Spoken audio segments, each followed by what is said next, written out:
आज हम शुरू करते हैं संक्षिप्त विचारण यानी कि समरी ट्रायल।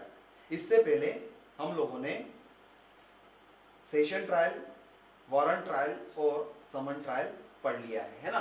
कौन से चैप्टर थे? चैप्टर 19, 20 और 21। आज हम शुरू कर रहे हैं संक्षिप्त विचारण।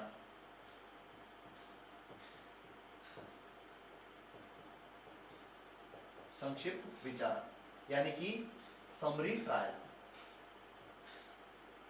जो कि चैप्टर 22 में दी गई है और इसके संबंध में हम सेक्शन पढ़ते हैं। सेक्शन 283 से लगाकर 283 से लगाकर सेक्शन 288 तक, है ना। सेक्शन 288 तक यहां पर पढ़ते हैं। बेसिकली हमको इन सेक्शंस में देखना क्या है, एक टेबल में अपन इसको पूरे को समझ सकते हैं। सबसे पहले तो सेक्शन, फिर अथॉरिटी यानी कि प्राधिकारी, कौन, ट्रायल किसके द्वारा की जा सकती है, सेक्शन यानी धारा, या फिर उसके बाद पद यानी अधिकारी किसके द्वारा की जा सकती है, किन मामलों में की जा सकती है। बस अगर हम इतना सा देख लेते हैं तो संक्षिप्त विचारण हमारे समझ में आ जाता है। संक्षिप्त विचारण का मतलब क्या? आप ये कह सकते हो स्पीडी ट्रायल,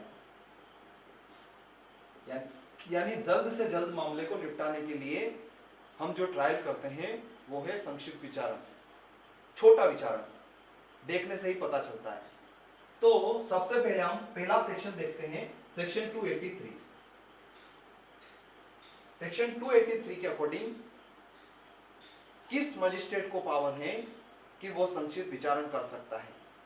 तो वहां पर दो होंगे, एक तो है सीजेएम और एक है जेएमएफसी। पुराना जो सीआरपीसी था वहां पर एमएम का भी प्रावधान था, मेट्रोपॉलिटन मजिस्ट्रेट। कभी हो सकता है कि कंफ्यूजन करने के लिए क्वेश्चन आ जाए, क्या ये भी कर सकता है क्या, मेट्रोपॉलिटन मजिस्ट्रेट भी संक्षिप्त विचारण कर सकता है क्या? अभी के हिसाब से, सेक्शन 283 के हिसाब से तो हमें पुराना याद नहीं रखना है। अगर याद है तो, नहीं है तो कोई बात नहीं, सिर्फ ये दो पद हैं, इसको तो हटा ही दिया गया है तो अब इसकी जरूरत नहीं है। ठीक है, ये कैसे मामलों में कर सकते हैं? तो इसके संबंध में बहुत सारे 5-6 तरह के मामले दे रखे हैं कि अगर ऐसे ऐसे ऑफेंस हुए हैं तब ऐसे मामलों में संक्षिप्त विचारण किया जा सकता है। 2-3 को हम देख लेते हैं डायरेक्ट में, बाकी को आप याद करना है ना, कि कौन से मामलों में संक्षिप्त विचारण किया जा सकता है। देखो, सबसे पहले तो संक्षिप्त विचारण कौन कर सकता है? तो आपका सेक्शन 283 हमको बताता है कि संक्षिप्त विचारण जो है इस संहिता में किसी भी बात के होते हुए कोई मुख्य न्यायिक मजिस्ट्रेट नंबर 1 और नंबर 2 कोई प्रथम वर्ग मजिस्ट्रेट यानी जेएमएफसी, ये लोग संक्षिप्त विचारण कर सकते हैं। लेकिन किन मामलों का कर सकते हैं? तो एक लिस्ट बनाकर बता दिया गया है कि इन इन मामलों के संबंध में संक्षिप्त विचारण किया जा सकता है। देखो कौन से मामले हैं, देखते हैं। भारतीय न्याय संहिता की धारा 303 की उपधारा 2 या धारा 305, धारा 306 के अधीन चोरी, कुल मिलाकर चोरी की बात हो रही है, या फिर चुराई हुई संपत्ति का मूल्य 20,000 रुपए से अधिक नहीं है। ये इंपॉर्टेंट है। अगर मान लो इससे अधिक है तो कौन सी ट्रायल चलेगी?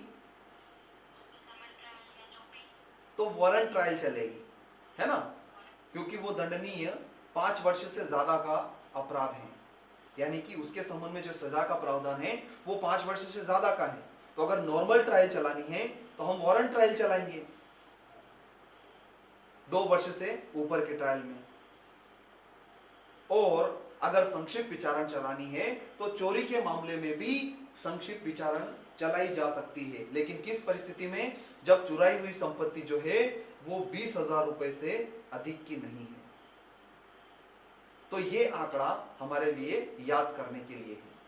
ये एग्जामिनेशन में पूछा जाता है, चाहे सिविल जज की एग्जामिनेशन हो, चाहे एडीपीओ की एग्जामिनेशन हो, चाहे किसी भी स्टेट में हो। ठीक है, और कौन से मामले हैं? और देखो दूसरे नंबर पर, भारतीय न्याय संहिता की धारा 317 की उपधारा 2 के अधीन चुराई हुई संपत्ति प्राप्त करना या रखे रखना, जिस संपत्ति का मूल्य 20,000 रुपए से अधिक का नहीं है। फिर तीसरा पॉइंट इसी प्रकार का है कि चुराई हुई संपत्ति को छुपाना या उसका व्ययन करने में सहायता करना, जिसमें संपत्ति का मूल्य 20,000 रुपए से अधिक का नहीं है। यानी कि हम इतना सा याद रखेंगे तो हमें पता चल जाएगा, चोरी से संबंधित मामले प्लस संपत्ति का मूल्य 20,000 से अधिक नहीं।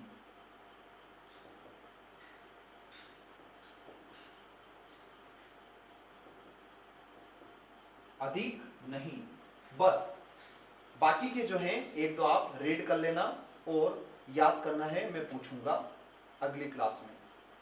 ठीक है, बहुत डिफिकल्ट नहीं है, बस इनको याद करना है।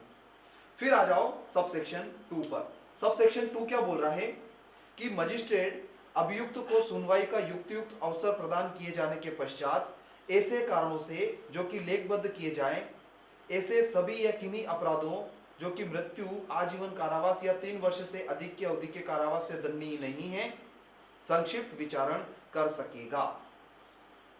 ऐसे मामलों में संक्षिप्त विचारण किया जा सकता है, परंतु इस उपधारा के अधीन किसी मामले का संक्षिप्त विचारण करने के लिए किसी मजिस्ट्रेट के विनिश्चय के विरुद्ध कोई अपील नहीं होगी।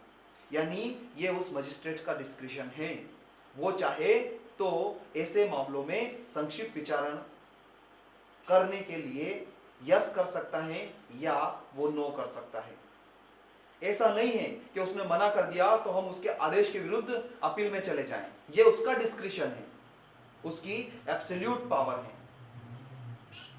आई बात समझ में? बहुत बढ़िया।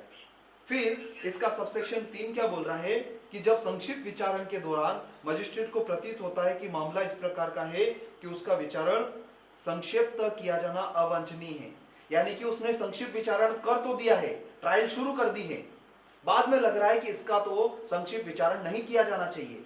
क्यों? क्योंकि हो सकता है कि बाद में जब आपने ट्रायल शुरू करी, जो एविडेंस आ रहे हैं वो गंभीर प्रकृति के लग रहे हैं, आपको और भी कुछ इनपुट्स मिल रहे हैं, तो आप मामले को जल्द से जल्द निपटाने के लिए नहीं बैठे हैं। हमें न्याय करना है, ऐसे ही मामला निपटाना होगा, तो फिर कैसे चलेगा? हमारा उद्देश्य क्या है? न्याय प्रदान करना, लेकिन अतिरिक्त विलंब ना हो, इसलिए हमने ये व्यवस्था की कि हम संक्षिप्त विचारण करेंगे। लेकिन कभी अगर ऐसा लगता है कि कुछ विशेष प्रकार के मामलों में संक्षिप्त विचारण नहीं किया जा सकता है, तो फिर हम संक्षिप्त विचारण नहीं करेंगे। फिर क्या किया जाएगा? तो वह मजिस्ट्रेट किन्हीं साक्षियों को जिनकी परीक्षा की जा चुकी है पुनः बुलाएगा और मामले को इस संहिता द्वारा उपबंधित रीति से पुनः सुनने के लिए अग्रसर होगा। वापस से जैसी ट्रायल चलनी चाहिए वैसी ट्रायल चलाई जाएगी। आई बात समझ में? इस प्रकार से ट्रायल चलाई जाएगी।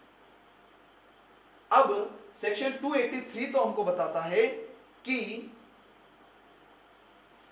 संक्षिप्त विचारण किसके द्वारा किया जा सकता है। तो यह बताता है कि सीजेएम और जेएमएफसी के द्वारा।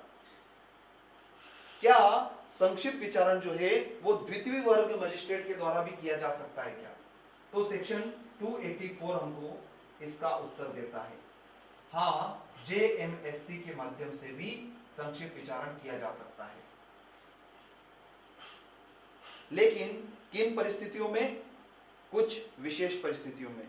और किन मामलों में? इसको हम देखते हैं सेक्शन 284 में। सेक्शन 284 क्या बोल रहा है कि द्वितीय वर्ग मजिस्ट्रेट द्वारा संक्षिप्त विचारण, उच्च न्यायालय, सबसे पहला उच्च न्यायालय ऐसे जेएमएससी को अथोराइज्ड करेगा कि आप भी कुछ मामलों में संक्षिप्त विचारण कर सकते हो। कैसे मामलों में कर सकते हो? तो उच्च न्यायालय किसी ऐसे मजिस्ट्रेट को जिसमें कि द्वितीय वर्ग मजिस्ट्रेट की शक्तियां निहित हैं, किसी ऐसे अपराध का जो कि केवल जुर्माने से या जुर्माने या सहित 6 माह से अनधिक कारावास से दंडनीय है। किन मामलों में? जेएमएससी भी कर सकता है जो अपराध सिर्फ जुर्माने से दंडनीय है या फिर जुर्माना प्लस 6 माह तक की कारावास, 6 माह से अनधिक का कारावास। जुर्माने के साथ या रहित, प्लस नहीं है, साथ या रहित, जुर्माने के साथ या रहित, यानी जुर्माने के साथ में 6 माह तक या फिर बिना जुर्माने के 6 माह तक दंडनीय है। आई बात समझ में? ऐसे अपराध के संबंध में कौन? High court. यहां पर क्वेश्चन पूछ लिया जाता है कभी कभी कि इसको ऑथोराइज कौन करेगा? जेएमएससी को संक्षिप्त विचारण करने के लिए ऑथोराइज कौन करेगा? है ना? ऐसे ऑप्शन आ सकते हैं कि सीजेएम द्वारा किया जाएगा, कोर्ट ऑफ सेशन द्वारा किया जाएगा, हाई कोर्ट द्वारा किया जाएगा, या फिर सभी, या इनमें से कोई नहीं। तो हमको पता होना चाहिए हाई कोर्ट के द्वारा। ये नहीं बोल रहा है कि संक्षिप्त विचारण में जेएमएससी इतनी पनिशमेंट दे सकता है, ये नहीं बोल रहा है। अगर कोई अपराध ऐसा है जिसका दंड इस प्रकार का है तो ऐसे मामले में जेएमएससी ट्रायल चला सकता है, वो इतना पनिशमेंट दे सकता है, ये इनके कहने का मतलब नहीं है। ये सिर्फ इतना बता रहा है कि अगर कोई अपराध ऐसा है जो जुर्माने से दंडनीय है या फिर जुर्माने के साथ या जुर्माने के बिना 6 माह से अनधिक के कारावास से दंडनीय है, तो ऐसे मामलों में जेएमएससी को भी हाईकोर्ट पावर दे सकता है कि वो संक्षिप्त विचारण करे, सेक्शन 284 में। आई बात समझ में? बहुत बढ़िया। फिर सेक्शन 285 प्रोसीजर बता रहा है कि संक्षिप्त विचारण की प्रक्रिया क्या होगी। तो संक्षिप्त विचारण की प्रक्रिया क्या होगी? वैसी ही प्रक्रिया होगी जैसी समन मामलों की होती है। देखो सेक्शन 285 में संक्षिप्त विचारण की प्रक्रिया, इस अध्याय के अधीन विचारणों में इसके पश्चात इसमें जैसा वर्णित है उसके सिवाय इस संहिता में समन मामलों के विचारण के लिए विनिर्दिष्ट प्रक्रिया का अनुसरण किया जाएगा, जो कि हम अभी पिछली क्लास में पढ़ चुके हैं, सेक्शन 274 से 282 तक।